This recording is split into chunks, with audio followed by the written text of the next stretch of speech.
Good morning, everybody. Okay, it's 8 o'clock this morning, but I've been up since 5. As you know, I was on Streets Channel last night and we were talking for hours on end, philosophical conversations, mysteries of the universe, my favorite topic to talk about, right? Um, and what's very interesting is, again, I was convinced and I want to say emotionally manipulated into deleting my original platform, my voice, and my way of reaching out to the community. And now I just have this channel, very small following. And honestly, I don't really care of having a huge following. It's not really about that. It's just about sharing research and being heard by those who deserve to hear it.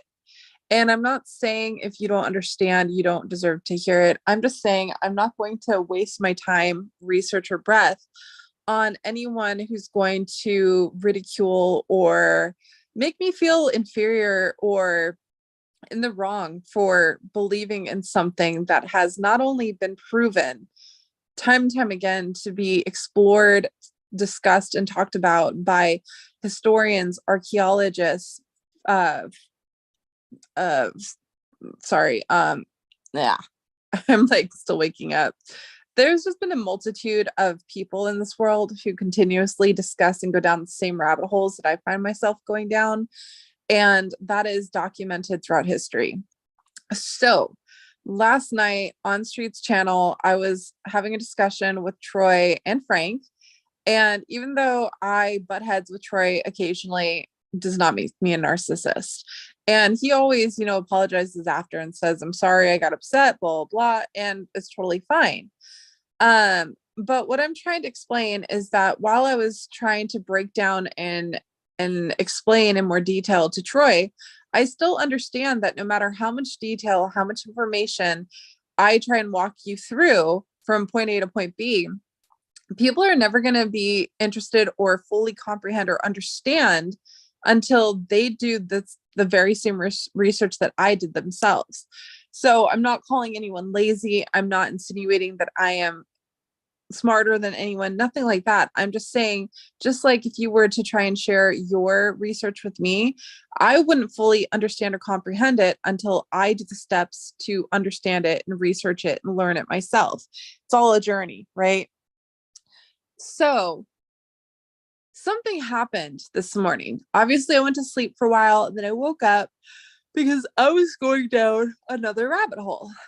Everyone who follows the channel knows that I constantly talk about Parzival and, understanding the hidden identities behind Kaya of Provence, Flegetanus, and Wolfram von Eckenbach. And last night, as I was talking to Troy, good morning, JQ Pioneer. Last night when I was talking to Troy, I started going down more rabbit holes like I always do. But this time, I actually found something different.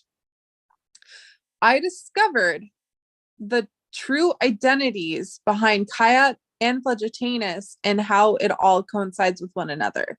So, you know how I always constantly talk about how Wolfram von Eckenbach was a troubadour, and there's the secret society that lead to secret schools of knowledge that are held via initiation by the troubadours? Well, it turns out, and I don't know why it took me so long to connect this, but Kayat of Provence, from the mysteries of Wolfram von Eckenbach in the story Parzival about the Fisher King, was actually the very first troubadour in history. And he was the one who actually ran and was a part of the First Crusade. And the First Crusade was enacted by the Pope. I forgot, it was like something Pope the Second, who went to Nicaea. I think it was Nicaea or Nicaea, and they ransacked, the Sultan's treasury and knowledge and information. Took his family, like the Sultan actually abandoned his family, the treasury, and everything out of fear. And so what's fascinating to me is that when you start researching the real first troubadour of this information, he is actually William of Aquitaine. And his daughter, I think his daughter or granddaughter, was associated with also this profound information that I'm not even gonna like sit here and try and explain to you, right? But it talked about how Constantinople and, you know, William the Conqueror and William of Aquitaine, they're all in association with the First Crusade. And the First Crusade goes to the 100 Years' War. And what's fascinating to me is that when I started to finally piece these together and figure out what they were talking about, who Flegitanus really was, who kind of province really was, and who Wilhelm, who is written about in the epics of Wolfram von Echtenbach, all alludes to and connects to the Crusade, right?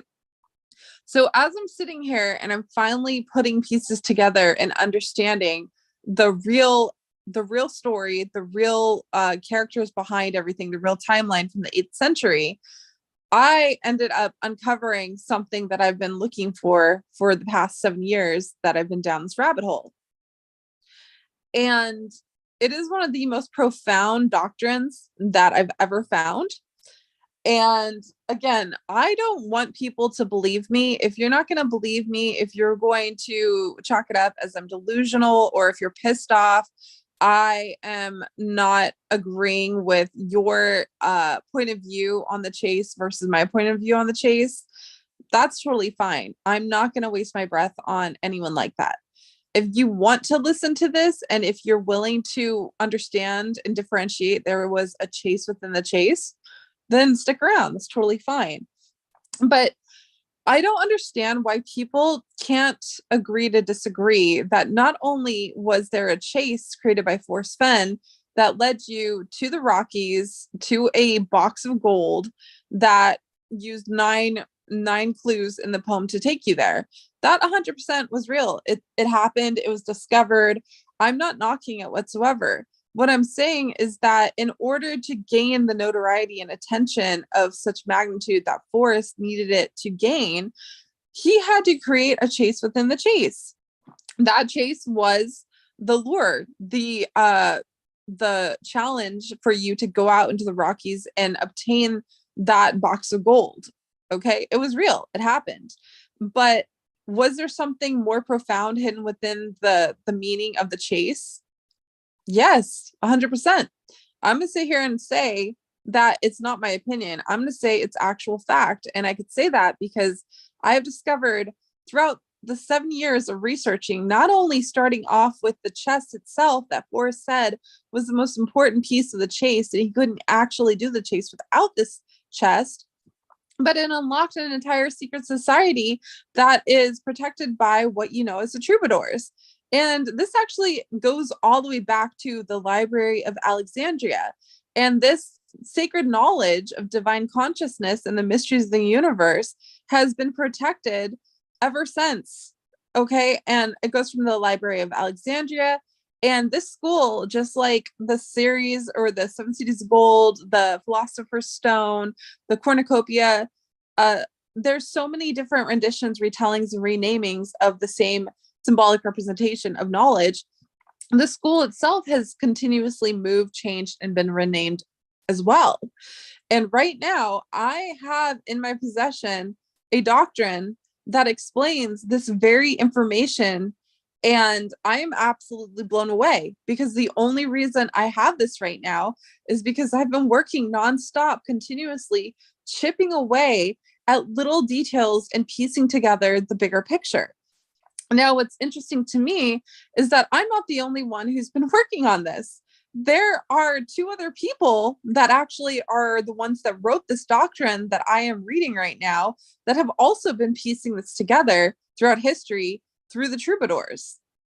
I think it's absolutely mind-blowing and fascinating. Again, it goes back to the Crusades. It goes back to how they were trying to eradicate the Jewish bloodline. Where do you think Hitler got all this from? Again, he was researching about the troubadours too because of Otto Rahn. And so it's so fascinating to me that there is a doctrine right now that I have in my possession that explains these things that I've been trying to understand, that Forrest continuously kept leading me down a rabbit hole to. So whether you believe in it or support it or not, that's completely fine. Again, I'm not wasting my breath on anyone who doesn't care about it. But if you were intrigued and you want to learn more or understand more, stick around. I'm going to bring up what I've been looking into, and it's absolutely mind-blowing. I'm not going to go through all of it because I've already been reading some of it, and it is just insane what is being talked about, because it's what I've been talking about since starting this rabbit hole. But what's very fascinating to me is, actually, I'll bring up the post I just did on Facebook, just because it has the piece of information that I was talking about. Oops, wait, plug in my phone real fast.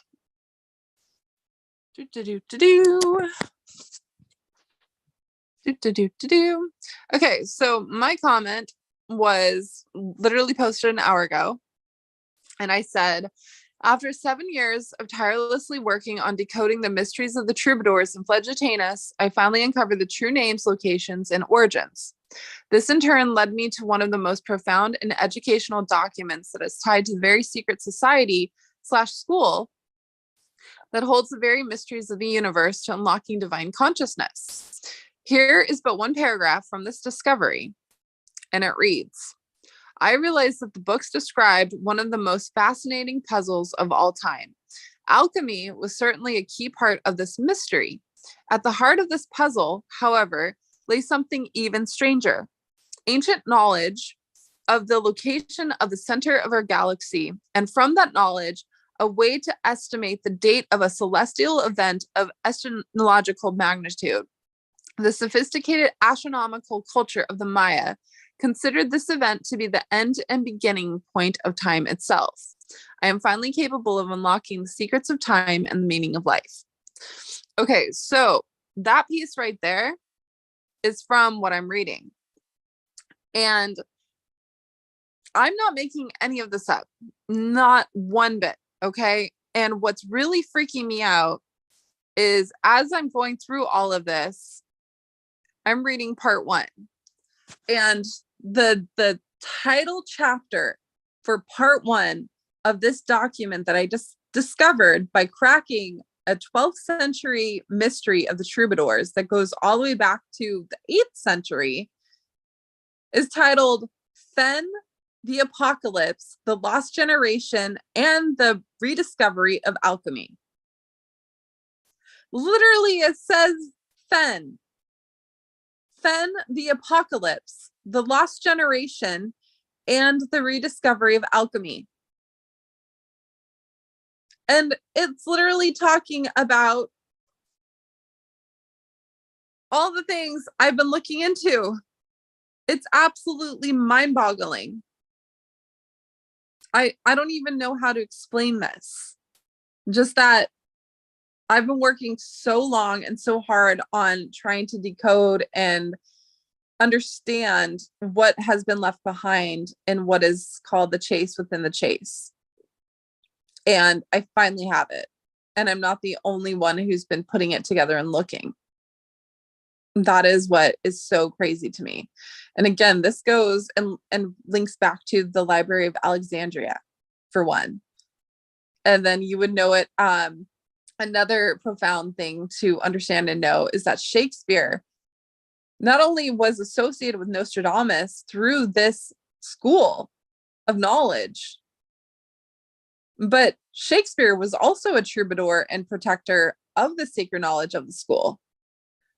There are so many profound poets, historians, doctrines, biographies that all link back to this.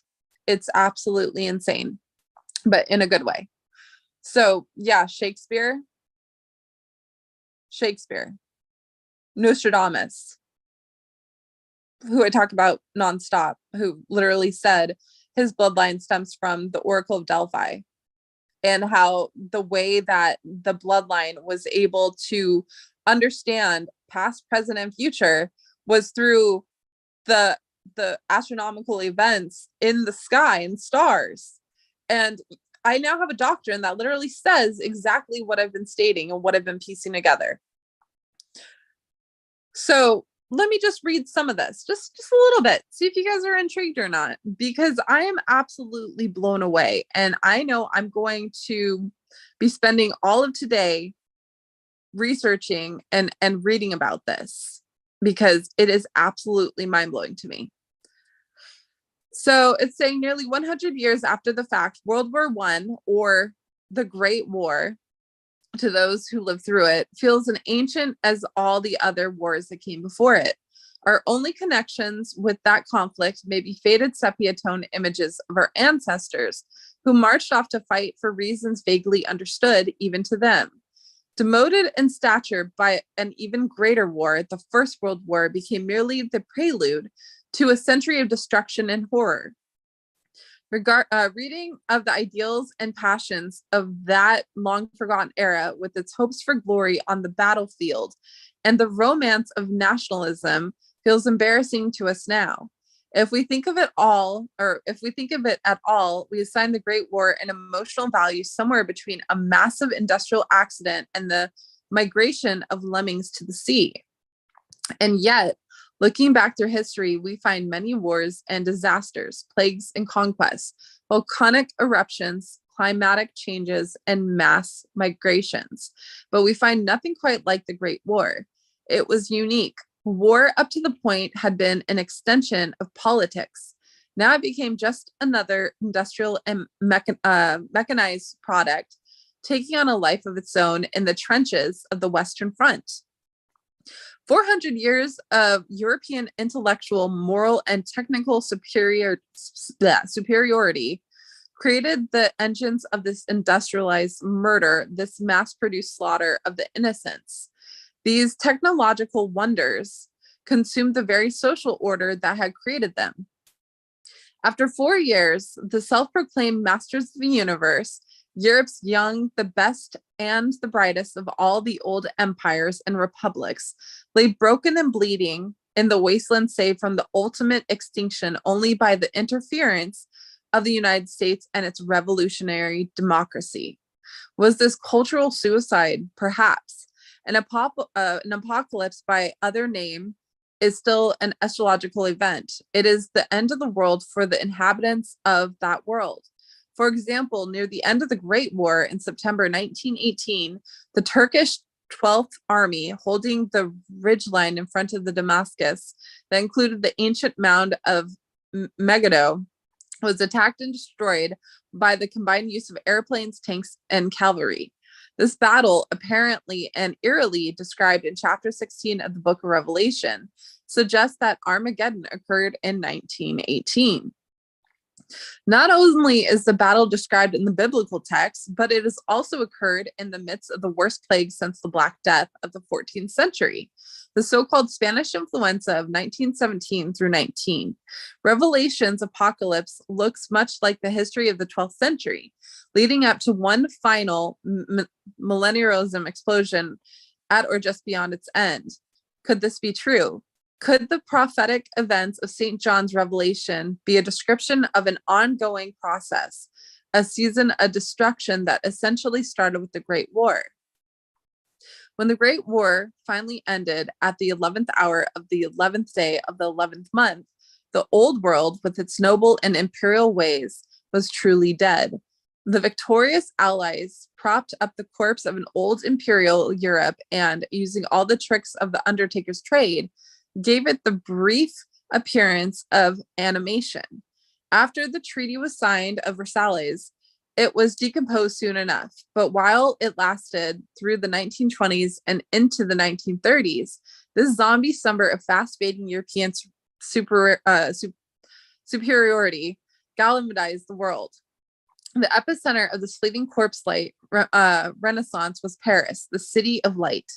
During the war, the city had been the goal for which millions of men had marched, fought, bled, and died.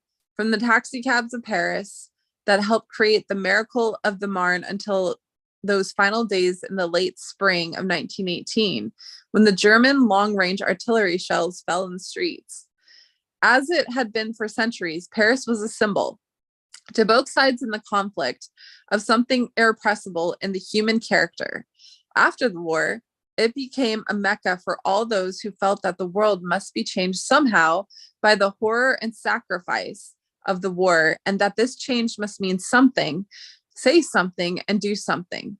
People came to Paris like insects drawn to the light, having burned their candles all at once in the final auto da fe of European civilization. They firmly believed that out of the conflagration would come a better world. And so they came to Paris to help create that world. Mystics, visionaries, painters, poets, artists of all kind, scientists, political thinkers, revolutionaries, all looking for what the new world of hope, peace, and freedom that, so they felt, must grow out of the war to end all wars. Ernest Hemingway's memoir, A Movable Feast, published after his death, gives a vivid account of that era. If you were lucky enough to have lived in Paris as a young man, then wherever you go for the rest of your life, it stays with you. For Paris is a movable feast, Hemingway commented. The conflict of the Great War had made them all equal somehow. The artists and the revolutionaries, the poets and the scientists, they mingled on the boulevards, drank and talked in the cafes and bars and bookstalls, plotted and painted late into the night in small cold water flats in Montmartre, or danced and drank in the nightclubs and dominated dives of the Latin Quarter. As if driven by deep-rooted survival guilt, everyone wanted to live fast, fully, and gloriously. Paris in the post-apocalyptic 20s was the light of the world, the flashpoint of history. It was also the beginning of the end of time itself. Out of this all too brief efflorescence emerged artistic, literary, social, political, and scientific concepts that shaped much of the rest of the century. From the surrealism of André Breton, Max Ernst, and Marcel Duchamp, to the mathematics of Paul Dirac and the literary prophetics of James Joyce, the idea of transformation bubbled just below the surface. It was in 1926, in the thick of this transformative ferment, that anonymous volume, issued in a luxury edition of 300 copies by a small Paris publishing firm, known mostly for its artistic reprints, rocked the Parisian occult underworld. Its title was Le Mystère des Cathedrals, The Mystery of the Cathedrals. The author, Fulcanelli, claimed that the great secret of alchemy, the queen of Western occult scientists, was plainly displayed on the walls of Paris's own cathedral, Notre Dame de Paris. In 1926, alchemy, by our postmodern light, a quaint and discredited Renaissance pseudoscience, was in the process of being reclaimed and reconditioned by two of the most influential movements of the century. Surrealism and psychology stumbled into alchemy at about the same time, and each attached its own notions of its meaning to the ancient science. Carl Jung spent the 20s teasing out a theory of the archetypal unconscious from its symbolic tapestry of alchemical images and studying how these symbols are expressed in the dream state. The poet-philosopher André Breton and the surrealists made an impulsive leap of faith and proclaimed that the alchemical process could be expressed artistically. Breton, in his 1924 Surrealist Manifesto, announced that surrealism was nothing but alchemical art. Fulcanelli's book would have an indirect influence on both of these intellectual movements. Indirect, because the book managed a major literary miracle, it became influential while remaining apparently completely unknown outside of French occult and alchemical circles. This is perhaps the strangest of all mysteries surrounding the mystery of the cathedrals. One illustration suffices to show the magnitude of the occultation.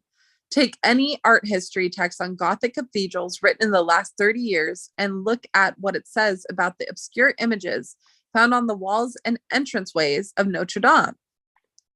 You will find 4 times out of the 5 that alchemy is mentioned as a possible source of these vaguely Christian images. You will also find, especially if the textbook is in English, that Fukunelli and the mystery of the cathedrals are neither mentioned nor given as a source. We may call this the dog that didn't bark in the night effect. Like the dog that didn't make a sound while the house is robbed, Fukunelli's work has become conspicuous by its absence. On the other hand, the book's widespread influence suggests an importance far beyond the antiquitarianism idea that cathedrals were designed as alchemical texts. To understand the silence, we must first understand Fukunelli. So that's just a part of what I'm reading right now, what I discovered by understanding who was really Coyote Province and Flegetanus and where it stems back to. So yeah, there's some fascinating, interesting things that I've been uncovering all since this morning. And it taps into everything that I've also been tapping into, such as Nostradamus, Shakespeare, the Fisher King explained in the story of Parzival, written by Wolfram von Echtenbach, the secret society / school of the troubadours. This person who I've never even known existed until this very moment is writing the same exact thing I've been discussing and talking to you guys about since I started this journey 7 years ago. So again, you could call me crazy. That's completely fine. But I will be over here reading this document and finally uncovering the real mysteries of the universe and how and why Forrest wanted us to uncover this exact information. Because again, based on my research and based on my point of view, I believe the chase within the chase was an initiation into this very school of knowledge. Take that with a grain of salt. That's completely fine. But I don't know how people can sit here and say I'm making or fabricating this up when it started with just the chess motif itself and then unlocked the whole story of Parzival, written by Wolfram von Echtenbach, who was a troubadour. Then it taught me that there's a secret school / society that is protected by the troubadours. It goes so far back. It's unreal. So yeah, I finally have clarity in the fact that yes, just like I've been insinuating since day one, this school / society exists, and this school / society are the guardians of this knowledge that unlocks divine consciousness. So with that being said, I'm going to go down the rabbit hole of all rabbit holes, and I will keep you guys updated. So have a great morning, you guys. And I might pop on later, but I do need to go back further down this rabbit hole because it's just, this is just the precipice of everything I've been seeking out for the past 7 years. And it feels like Christmas to me right now. I know my birthday is around the corner, but it's like Christmas and my birthday all in one. And again, I don't think there are such thing as coincidences. If you continuously keep finding things and they keep giving you the answer to what you've already known, it's no longer a coincidence. So again, I will be down the rabbit hole. I will try and keep you guys updated. By the way, this goes back to the prophets of kings that associates with Osiris and Horus, all that fun stuff. Hey, Davey, just reporting in. Forrest fried my brain. I just got woken by a sprinkler hosing my bed. I'm wet and cold and feeling yuck. Good morning, Indy in room. Oh, I'm sorry, Davey. That's horrible. Yeah, I'm not ending my stream because you popped in. I hope you don't think that. I was literally just tying up the fact that I came across this document and I need to start reading it. So I will again keep you guys posted and updated. I might fall asleep a little later again because my sleep schedule is kind of terrible, but I will keep you guys updated. Good morning and enjoy the rest of your morning.